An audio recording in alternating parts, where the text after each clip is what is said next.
অথচ আপনার ছেলেটাকে দেখা যাবে এই সাইডে চুল উড়িয়ে দিয়েছে। কেন? কোনো এক ইহুদি খ্রিস্টানকে দেখে। ওই যে খেলার প্লেয়ার আছে না, এটা বাস্তবতা ভাই। কেন ইহুদিদের বিরোধিতা করতে হবে? আপনার ছেলে বলছে হ্যাপি বার্থডে টু ইউ। হ্যাঁ, ওর জন্মের দেখতে হবে, কুণ্ডলী ঠিক আছে কেন দেখতে হবে। ও বলে কি করে মুসলমানের বাচ্চা হ্যাপি বার্থডে? ও বলে কি করে হ্যাপি নিউ ইয়ারও বলবে কি করে?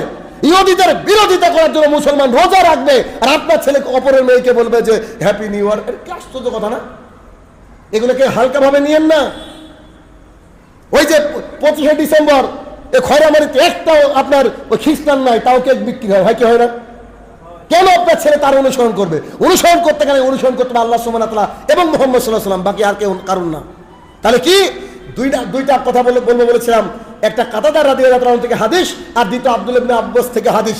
এখন হাদিসে পেলাম আমরা সিয়াম পালন করব 10 তারিখ, কেন? আশুরায়ে মুহররমের জন্য, আর 9 তারিখ ইহুদিদের বিরোধিতা করার জন্য।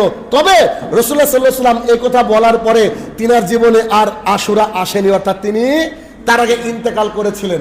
কোন আলেম বলছেন যে তাহলে সিয়াম রাখতে হবে কিভাবে? 9, 10 অথবা 10, 11।